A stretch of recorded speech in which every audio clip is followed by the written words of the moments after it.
जय हिंद दोस्तों, स्वागत है आप सभी का आपके अपने online platform NPMS reasoning classes Prayagraj में। दोस्तों हम लोग साइंस का जो है कि 2 क्लास कर चुके थे। आज हम लोग की साइंस की तीसरी क्लास है। साइंस में हम लोग पढ़ रहे थे दोस्तों फिजिक्स की आज हम लोगों की तीसरी क्लास है और इस तीसरी क्लास में हम लोग फिर से आज कुछ वन लाइनर क्वेश्चन को कवर करने का प्रयास करेंगे। ठीक है दोस्तों, तो चलते हम लोग सेशन की शुरुआत करते हैं। आप लोग वीडियो को लाइक शेयर और सब्सक्राइब जरूर किया करिए, लोगों तक शेयर करिए। ठीक है, चलते हम लोग। पहला आपसे इसमें देखिए दिया है, सूची 1 को सूची 2 से मिलान किया है यहाँ पर। तो डेसिबल जो है किसका मात्रक होता है दोस्तों? ध्वनि का मात्रक होता है। डेसिमल किसका मात्रक होता है? ध्वनि का होता है। ठीक है, और उसके बाद अश्वशक्ति किसका होता है दोस्तों? अश्वशक्ति शक्ति की इकाई होती है। समुद्री मील किसका होता है दोस्तों? नौ संचालन में दूरी की इकाई। और सेल्सियस जो होता है दोस्तों, तापमान की इकाई होती है।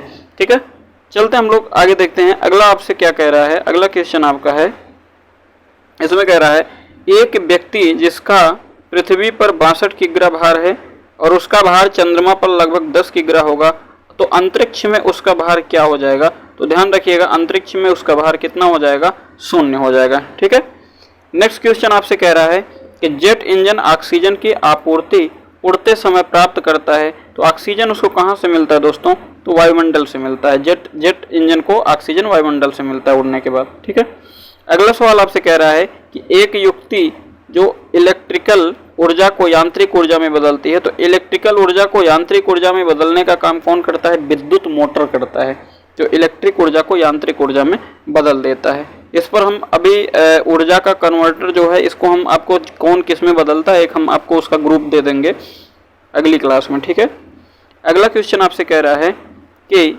एक व्यक्ति स्थिर जल में नाव पर खड़ा है, यदि वह किनारे की ओर चले तो नाव कहाँ जाएगी?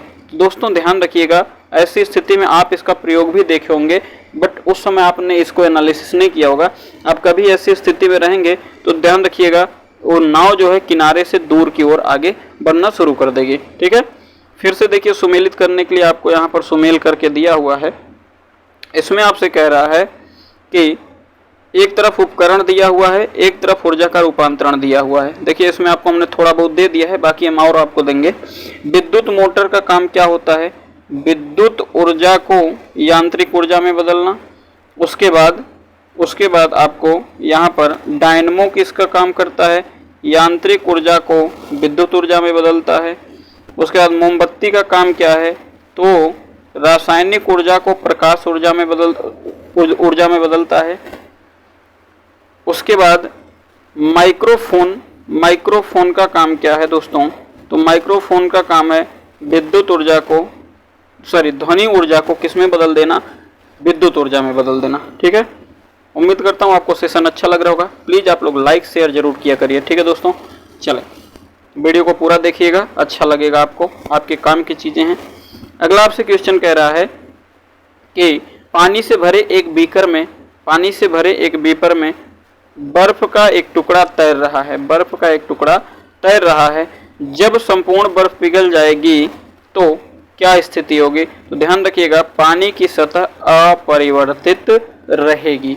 पानी की सतह क्या होगी? अपरिवर्तित रहेगी। ठीक है, अगला सवाल आपसे कह रहा है कि एक व्यक्ति चलती रेलगाड़ी में इंजन की ओर मुंह करके बैठा है। वह एक सिक्का उछालता है तो उसके पीछे गिरता है, तो रेलगाड़ी चल किस दिशा में रही है? तो ध्यान रखिएगा, किस गति के से चल रही है? तो ध्यान रखिएगा, ये आगे गतिवर्धन के साथ क्या हो रही है? चल रही है। आगे कैसे चल रही है? गतिवर्धन के साथ। अगला आपसे क्या कह रहा है? अगला आपसे कह रहा है दोस्तों कि नदियों में पानी के बहाव के लिए जो बल जिम्मेदार है वो कौन सा बल होता है? तो ध्यान रखिएगा, वो घर्षण बल होता है ना। अगला आपसे क्या कह रहा है कि यदि पृथ्वी और सूर्य की दूरी जो है उनके स्थान पर दोगुनी होती, तो सूर्य तथा पृथ्वी पर गुरुत्वाकर्षण बल जो पड़ता वह कैसा होता? अर्थात कहने का मतलब यह है कि पृथ्वी और सूर्य की दूरी को अगर डबल कर दिया जाए, मतलब गैप दुगना कर दिया जाए, तो गुरुत्वाकर्षण बल पर क्या प्रभाव पड़ेगा? तो ध्यान रखिएगा कि वर्तमान में जितना है उसका चौथा भाग हो जाएगा गुरुत्वाकर्षण बल। ठीक है, अगला फिर से आपको सुमेलित करने के लिए दे रखा है, तो इस पर हम लोग गौर करते हैं। सुमेल में देखिए यहाँ पर यूनिट दे दिया है और एक तरफ प्राचल दे दिया है। तो यूनिट में इधर देखिए वाट किसका है भैया, शक्ति का, है ना। उसके बाद नॉट किसका है, समुद्री जहाज की गति का। नॉटिकल किसका है, मील नौ संचालन का है। और कैलोरी किसका मात्रक है, ऊष्मा का मात्रक है। ये बहुत इंपॉर्टेंट है, ध्यान रखिएगा। ये तो इम्पॉर्टेंट है, ये बहुत इम्पॉर्टेंट है, ठीक है। अगला आपसे नेक्स्ट क्या कह रहा है उस पर हम लोग देखते हैं। कह रहा है कि गाड़ियों के टायरों में हवा भरी जाती है, क्यों? तो उसका रीजन है, ध्यान रखिएगा, यह अधिक संपीड्य है, ठीक है। अगला आपसे कह रहा है कि लोहे की एक गेंद जिसका पृथ्वी पर भार 10 किग्रा है, उसका अंतरिक्ष में भार क्या होगा? तो ध्यान रखिए, अंतरिक्ष में भार हमेशा कितना हो जाएगा, 0 हो जाएगा। फिर से आपको यहाँ पर सुमेलित करने के लिए आपको दे रखा है। सुमेल वाला थोड़ा हम लोग यहाँ पर फिर से देख लेते हैं। सुमेलित करने के लिए क्या दे रखा है दोस्तों, यहाँ पर दे रखा है कि तरंग दैर्घ्य का मात्रक एंगस्ट्राम, ऊर्जा का मात्रक क्या होता है, जूल, ध्वनि तीव्रता का मात्रक डेसिमल, और आवृत्ति का मात्रक क्या होता है, हर्ट्ज होता है। आवृत्ति का मात्रक क्या होता है, हर्ट्ज होता है। ये 4 के चारों महत्वपूर्ण है, ध्यान रखिएगा इस चीज को, ठीक है। चले अगला नेक्स्ट देखते हैं हम लोग क्या कह रहा है। नेक्स्ट में कह रहा है कि एक लोहे की गेंद को अगर गर्म किया जाए तो सर्वाधिक प्रतिशत वृद्धि कहाँ होगी, है ना। सर्वाधिक प्रतिशत वृद्धि किस एरिया में होगी, किस जगह पर होगी? तो ध्यान रखिएगा, सतह के क्षेत्रफल में सबसे ज़्यादा वृद्धि देखने को मिलेगी। फिर अगला सवाल आपसे कह रहा है कि चंद्रमा के धरातल पर 2 व्यक्ति एक दूसरे की बात नहीं सुन सकते हैं, कारण? क्योंकि आपको बहुत अच्छे से पता है कि चंद्रमा पर वायुमंडल नहीं होता है और बिना वायुमंडल के जो है हम एक दूसरे की बातों को सुनने में सक्षम नहीं होते हैं। अगला आपसे कह रहा है कि किग्रा पर सेंटीमीटर स्क्वायर दाब समतुल्य है किसके भैया? तो ध्यान रखिएगा 1/12 के, ठीक है। अगला आपसे कह रहा है कि डॉप्सन इकाई का प्रयोग किया जाता है। तो डॉप्सन इकाई का प्रयोग किया जाता है किस लिए किया जाता है दोस्तों? तो ओजोन परत की मोटाई को मापने के लिए इसका प्रयोग किया जाता है, डॉप्सन का, ठीक है। अगला आपसे कह रहा है कि समुद्र की गहराई मापी जाती है। तो समुद्र की गहराई किस में मापी जाती है दोस्तों? तो फैदम में मापी जाती है, ध्यान रखिएगा, फैदम में, ठीक है। अगला आपसे क्या कह रहा है कि सूर्य, चंद्रमा, ग्रह की ऊंचाई मापने में किसका प्रयोग होता है? तो ध्यान रखिएगा, सेक्सटेंट का प्रयोग होता है, सेक्सटेंट का प्रयोग किया जाता है, ठीक है।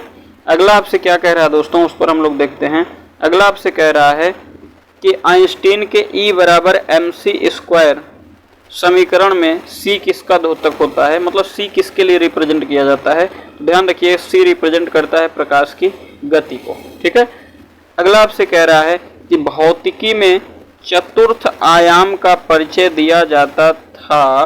तो ध्यान रखिएगा, किसने इसको बताया? तो दोस्तों इसको किसने बताया? आइंस्टीन ने इसको रिप्रेजेंट किया, ठीक है।